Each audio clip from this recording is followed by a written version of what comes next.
Now tomorrow it's going to be 5 years since Madeleine McCann went missing, and this morning I'm joined by her parents Kate and Jerry. I'm going to be talking to them both in just a minute, but first this. This is the final photo of Madeleine. 7 hours later she disappeared from her family's holiday apartment in Portugal while her parents and their friends dined at a restaurant nearby. The McCanns began a desperate search for Madeleine, with appeals across Europe and a visit to the Pope in Rome. 3 months later, they were faced with yet more turmoil when they were named as arguidos, official suspects. There had been dozens of sightings of Madeleine, but a year after her disappearance, the Portuguese inquiry was officially shelved. The McCanns were eventually cleared of any involvement in July 2008. Employing private investigators and raising money through charity events, their search for Madeleine continued. Last year they appealed directly to David Cameron. Within 24 hours he announced funding for a police investigative review team. They have identified 195 new leads and last week released this image of how Madeleine might look today. Detectives believe there's real hope that Madeleine can still be found alive. Well, Kate and Jerry McCann join me now. We see that new photograph, there's a new investigation, new hope. Absolutely, I think we're probably as positive as we have been in a long time. I can completely understand that. I know we all keep saying this, but it just doesn't feel like 5 years. In some ways it's been the longest 5 years and the quickest 5 years of our life, and certainly I don't think we could have imagined 5 years ago that we'd be out of the past so quickly. No, exactly. And the thing about it is, though, she is frozen in time for us, for the rest of us. You know, we do see those photographs of her as a little one, which is why it's so important to get that new image out there.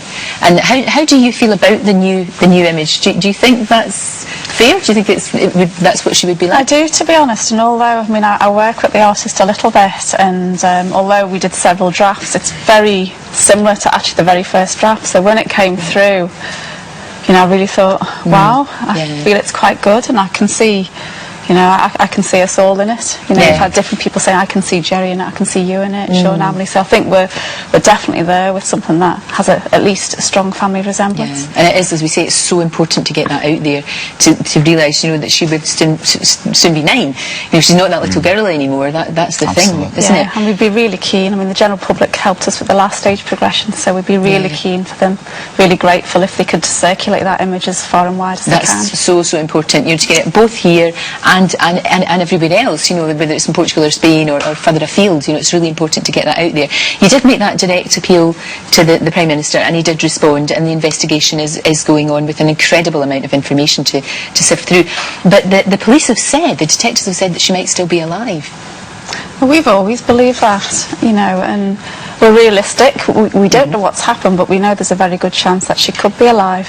There's no evidence to the contrary, and we know, you know, year after year, missing children that have been abducted, you know, are found alive. So we've seen those cases, haven't we? And funny enough, every time I see one of those cases, I always think of you, because I always think, well, that must give you hope. I mean, sometimes it's horrendous circumstances, but still, you know, the child is found. Absolutely. And it must make you feel, well, there is hope. I think particularly the cases with the younger children, it's often not horrendous circumstances. Indeed. So a lot of the kids who are taken as babies or toddlers have been just brought up as normal children. Obviously with the older children it's been a bit more unpleasant, but you know, they are incredibly adaptable and cope well.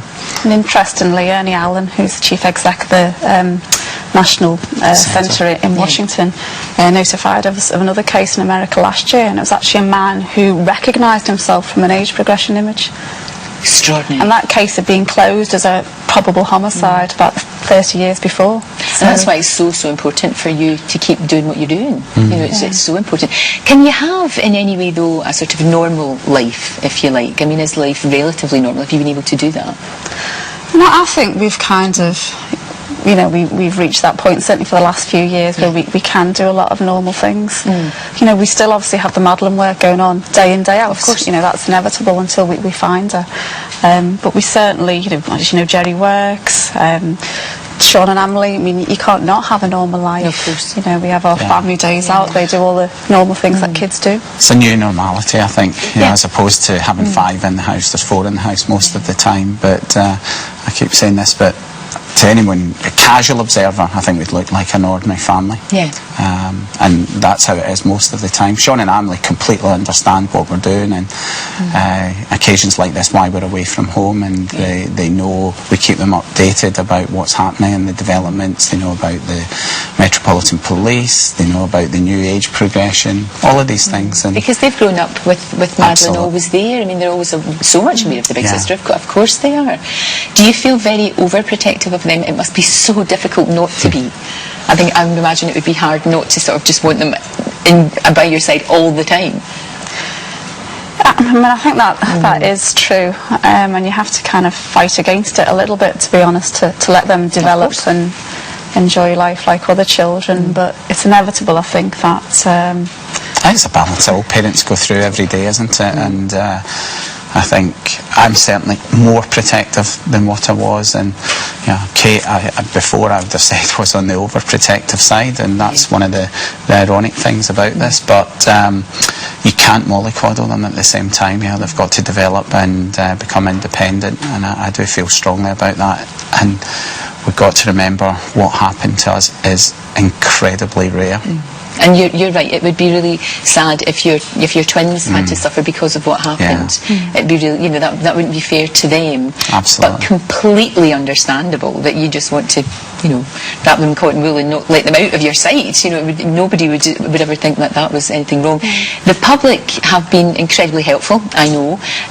When you're out and about, just normal things like, shopping or whatever, do people come up to you? Do they know what to say to you?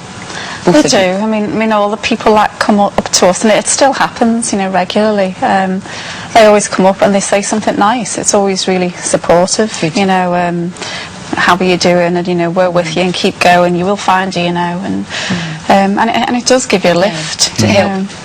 It does. The support we've had, be it by emails or letters, and this last week in particular, I've had hundreds of letters and cards again, but people are incredibly supportive, although you're absolutely right that there's a large proportion of people who just don't know what to say. I know. And we understand that, and we know it's difficult, and it's a bit like if someone who you're working with, or if someone in the family dies, and there's that awkwardness about just what to say. But it is, for us, it's much better it's out in the open, to be honest. Of course, and then people, of course. And you've gone back to work, you've tried to get some sort of normality, because it's important. I had quite a few hugs when I went back. I'll bet you did. I'll bet you did. But now, I think one of the best things would be now, actually, that it's quite normal. They just treat you as another doctor, if you like, to another colleague. Well, I hope so, because ultimately I've got to be professional about what I do, and I think when I did go back, it was almost as important for me as a coping mechanism, because we were hamstrung in the search at that time, and it really gave me something to focus on. And I went back and I started doing a lot of academic work, which has continued, and I'm doing that more and more now. So for me, it's definitely been good. And you've both, I know you work hard to raise money, obviously, for the battle to find Madeleine and to fund that, but also for others as well. I've seen you doing amazing runs and extraordinary things that you do. I think you've just signed up for another one, I believe.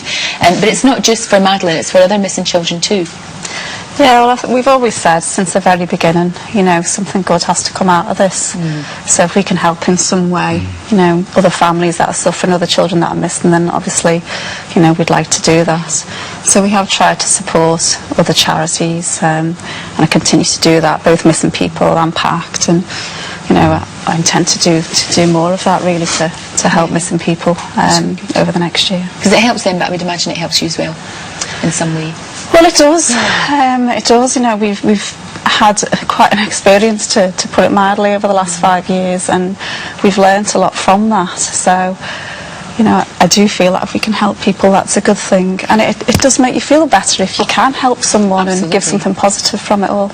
Do you sometimes, you must think about a reunion in your head, about what that must be like? You must do. Do you know what? I don't that often, because it's almost like, it's so good, it's so beautiful, I guess, that I don't want to take myself there and for it not to be real. Obviously I've had a few dreams along the way, not recently, and they've been so tangible that it's incredibly painful, because that's what we want every single day. Of course, of course. You know, it'd be amazing. I know everybody wants. It's hard to go there. It is. I would imagine it's very difficult for you to go there. But the thing about it is, you're never going to give up on her, are you? Absolutely not. There's not going to be a time when you say, "We've done all we can." That's it. You know, you've done all you can. It's never going to come to that. You know, and even Sean and Emily. You know, Sean said to me, I mean, this is going back about 18 months now. He said, you know, Mummy, if you haven't found Madeleine when we get older, you know, me and Emily will look for Madeleine. And I have absolutely no doubt about that at all. But I don't want them to have to be in the position where they're carrying around this kind of, you know, sadness and frustration or whatever it is, you know, to find Madeleine. You know, we want to find her now. Of course. And as we said, it's really important to get that photograph out there, you know, for the officers to be doing the work that they're doing. I mean, they seem to be optimistic, and hopefully one day the case in Portugal to be reopened as well. You know, all of these things, you know, all of these things happening at the one time. It's just such a difference for us at the minute to have the Metropolitan Police driving that. Yeah. You know, it does it. Previous years we felt like we've been on our own to a large extent. And now, you know, we've got tremendous resource, doing a great job. We feel so much better supported, and you know that those things that we've been talking about for the last 3.5 years about looking at every single piece of information, that's going on, and we're happy to be led by, you know, the police and let the Metropolitan Police do the negotiations with the Portuguese authorities.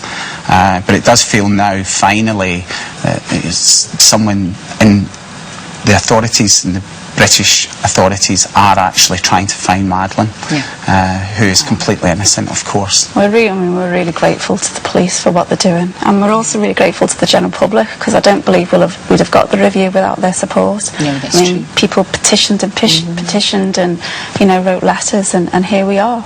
And we just, you know, hope obviously that the case will get reopened in due course, because we certainly believe that's our best chance of finding Madeleine. Absolutely, it's the reunion that we all want. We really do. Wish you all the very best. I know you've got a tough day today, and obviously a tough day tomorrow as well, as you remember us. You remember her every day, but obviously tomorrow being 5 years. Thank you both very much indeed. Thank you. Wish you all the Thank you best. very much. Thank you.